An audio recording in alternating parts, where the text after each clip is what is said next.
ठाकुर जी गए, ओ भैया कौन हो भैया तुम? यमुना जी बोली हम श्याम सुंदर। ठाकुर जी बोले श्याम सुंदर तो हम हैं। बोले तुम नकली भेलू पियाओ, असली हम हैं।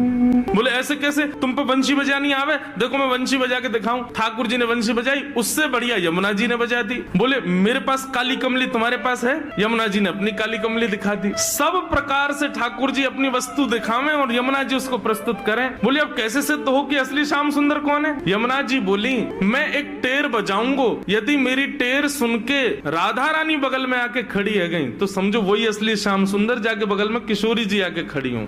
अब ठाकुर जी बोले हम तो मान करके बैठे, हमारे बगल में तो आएंगी नहीं, वो इन्हीं के बगल में आएंगी। जैसे ही टेर बजाई श्री जी आने लगी, ठाकुर जी दौड़ करके गए श्री जी के चरणों में। आप मैं असली श्याम सुंदर, मेरे बगल में, मैं कभी मान नहीं करूंगा, आज के बाद आप मेरे बगल में बैठ जाओ, एक बार सिद्ध कर दो। श्री जी बोली कौन कौन कहां से आ जाते हैं नकली नकली लोग, असली श्याम सुंदर तो वो है। श्री जी गई और श्री यमुना जी के बगल में जाके खड़ी हो गई। अब तो सब गोपियां उन्हीं के चंवर डुरावे, उन्हीं पे इत्र छिड़कावे, उन्हीं पे गुलाब जल अर्पित करें, सिंहासन पे उन्हीं को बैठावे, उन्हीं को भोग लगावे और दूर करे श्याम सुंदर रो में। बोले मैं हूँ असली श्याम सुंदर, जे कहां से नकली आ गए हो? जैसे ही श्याम सुंदर रुदन करने लगे, श्री जी बोली अब ठीक है, अब मान खत्म हो गया है, अब आप बुला लो। तब यमुना जी गई, बोले श्याम सुंदर आप ही हो असली श्याम सुंदर? हम तो श्री यमुना जी, हम तो यमुना महारानी है। बस आपसे एक ही प्रार्थना है, आज के बाद वचन दो हमारी श्यामा जी को कभी कष्ट नहीं दोगे। तब श्याम सुंदर ने यमुना जी को वचन दिया। बोले आज से हम नियम लेते हैं कि जब ये मान करेंगी